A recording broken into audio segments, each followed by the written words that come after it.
Hordoftoota Amii Saba Kootuuf har'as weelkaam isiniin jedheera. Baga nagaan gara tuubii kanatti dhuftanii yeroo darbe keessatti barnoota garaa garaa wajjin akka baranne hordoftoota koo warra turtanii yaadattu. Har'as immoo barnoota ajaa'ibaa tokko isinii qabadhee dhufeera. Akka irraa barattan abdii guddaan qaba. Jalqabaa barnoota kana hordofuudhaafi akkuma loogoo ammaan dura jiru argitanitti si'a tokko YouTube keessa seentanii Amii Saba Kootuuf kan jedhu sana search gootu. Sana booddee mallattoo subscribe argitu. Mallattoon subscribe kun argisinii dhufee booddee mallattoo bilbilaa kan fakkaatu kanatti buutanii ergasii all kan jedhu kanarra gootu. Yoo kana gootan wanta guyyaa guyyaan asii gadhiifamu directly bifa notificationiidhaan dhufee akkasii galuuf isin fayyada jechuudha. Kanaaf har'as namoonni YouTube kanaaf haaraa taatan subscribe gochuun akkasiin jajjabeessitan nan barbaada. Barnoota keenya yeroo darbii waan garaa garaa waan hedduu baranne keessatti koomentii garaa garaa akkanaa barreessaa turtaniif na jajjabeessaa turtan argaan ture. Isa kanaaf hedduu galatoomaa isiniin jechuu barbaada. Har'as koomentii irra fi inboxii garaa garaadhaan gaaffii isin na gaafattan irra dhaabadhee barnoota tokko isinii kennuuf dhufeera. Kanaaf bilbila nama hundumaarrayyuu Play Store kan jedhu appilikeeshiniin kun waan jiruufi namni kamiyyuu Play Store iddoo jedhu keessa seentanii buufattu appilikeeshiniin amma isinitti argisiisu kana. Appilikeeshin baay'ee kan isin fayyaduuf itti gammaddanidha. Yeroo tokko manneen barnootaa keessatti haa ta'u biiroo garaa garaa keessatti haa ta'u wantoota garaa garaa bifaan daawwitiidhaan yeroo dubbisnu jira. Bifaan daawwitii dhiisnee immoo soofti koppiitti yeroo fayyadamnu jira. Soofti koppii fayyadamuun kan inni nu fayyadu keessaa hedduunsaa lafa deemnu hundumaatti silkii keenya irraa dubbisuu dandeenya. Filaashiitti baattanii kompiitaraaf laaptooppii garaa garaatti fayyadamuu dandeenya. Kanaaf kitaabota garaa garaa yookaan bifa hard koppiidhaan kan jiran akkamitti gara soofti koppiitti deebifan barnoota jedhuun har'as ni kenna. Kanarratti baay'ee akkasin itti gammaddaniif itti fayyadamtan abdii guddaan qaba. Gaaffii isin karaa keessaa na gaafattanidha kuni. Kanaaf Play Store keessa seennee amma gara barnoota sanaatti yeroo deemnu Textfire kan jedhamtu kunoo isa amma screen irraa argaa jirtan kana search gootu. Textfire kan jedhu ani buufadhee wantan qabuu fi isin buufattanii kaatanii install godhattu. Achi booddee gara sanatti yeroo deemtan waan garaa garaa isin gaafachuu danda'a. Iyyama garaa garaa achirraa dubbistanii allow wanta jedhutu jira sanatti bu'aa deemtu. Sana booddee akka amma argaa jirtan kanatti gara kanatti isin dabarsa jechuudha. Bifa karaa mirgaarraan jiru kanaan galaarii waan fakkaatuun isinii fida. Kana malees mallattoo kaameraadhaan kan inni kaa'u jira. Yoo wanti isin gara PDF'tti yookaan gara soft copy'tti deeffachuu barbaadan sun amma kan footoo directly kaafattan ta'e mallattoo kaameraatti buutu. Sana booddee suura kitaabarra jiru kan barreeffama argamu sana kaastanii booddee bifa PDF'tti akkamitti akka deebifattanii isiniin argisiisan ilaalaa deemtu.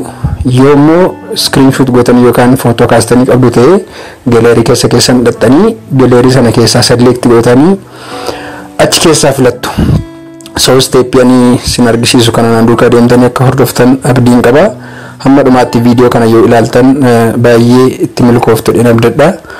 Kanaaf wanta kaafamee jiru isin yoo achi keessaa select waan gootaniif amma directly ma footoo wanta ka'urraa kaasee isin argisiisa jechuudha. Okay. For example kitaaba Ingiliffaan qabadheeru keessaa tokko kun akkanatti jira. Iddoon kaasuu barbaadu irraan godhadha jechuudha. Okay. Fakkeenyaaf akkanatti yoo naa fide iddoo kanatti bifa kaameraadhaan kun akkanatti fudhadheera. Akkuma isin argaa jirtan kana so mallattoo raayitii karaa mirgaarra jiru isinii fida. Mallattoo raayitii kanatti buutu. Okay. Erga akkas gootanii kunoo akka kanatti crop yookaan sirreessituu kana isinii fida. Sirreessituu kana harka keessaniin qabdanii akka ani sirreessaa jiru kanatti duukaa sirreessuu dandeessu jechuudha. Kana jechuun hamma barbaadan barreeffamoota biraa kutuu barbaadan biraa kuttanii kan barbaadan duwwaa fudhattanii soft copy'dhaan moobaayilii irratti dubbistu filaashii garaagaraa irratti sin fayyada hedduu tokko barattootaaf haa ta'u hojjettoota mootummaa nama waa dubbisuu jaallatu kamiifiyyuu baay'ee hin fayyada. Sa'aatii barbaaddanittis dubbistu taayimii keessan seef sin godhachuudha. For example amma akka kanatti crop godhadheera. Kana booddee harka mirgaarraa mallattoo xiyyaa jirtu kana gara sanatti buutu jechuudha. Mallattoo sanatti yoo buutan kunoo search gochaa jira. Akkuma search godheen kunoo kanatti sinii kaa'a jechuudha. Kunoo asiin bifa lamaan akka sinii kaa'utti haa'umanii kolumni sadii sinii fida. Akka barbaaddan bifa dubbisaa siniif ta'utti sinturra kaawwata jechuudha. So an kana harka mirgaa kanarraa filadhu fakkeenyaaf kanarraan godhadha. Achii booddee starting jedha jechuudha.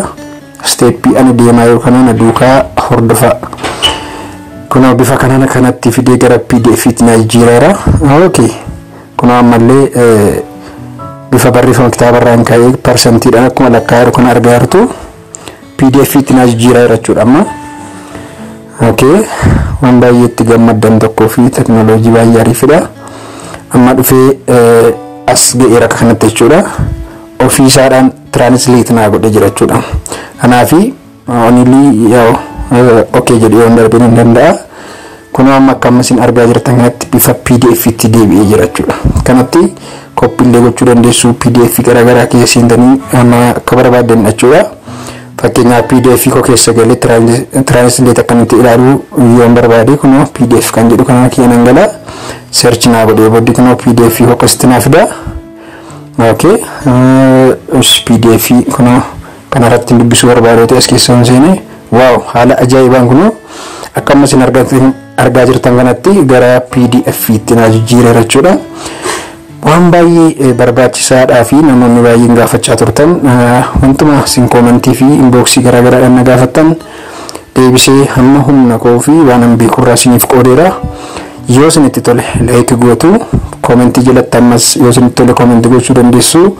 Barnoota kan biraan dhimma kana wajjin wal ilaallatu dhimma teknooloojii akkaataa fayyadama moobaayilii laaptooppii kompiitaraa fi waan kana fakkaatan irratti akkasii kennamu wanti barbaaddan yoo jiraate karaa sana gaafachuu dandeessu. Yoo isinitti tole immoo share gochuun dagatiina ammas dagattanii viidiyoo kana utuu ilaaltanii namoonni haaraa taatanii subscribe godhin jirtan yoo jiraattan subscribe gootu baay'ee viidiyoo namatti toluuf viidiyoo jaallatamaa hedduu bifa rekoordiidhaan barnoota kan isinii kennuu danda'a jedhanii yaadee isinii qabadhee dhufuudhaaf waraabee bifa bareedaadhaan qopheessee jira.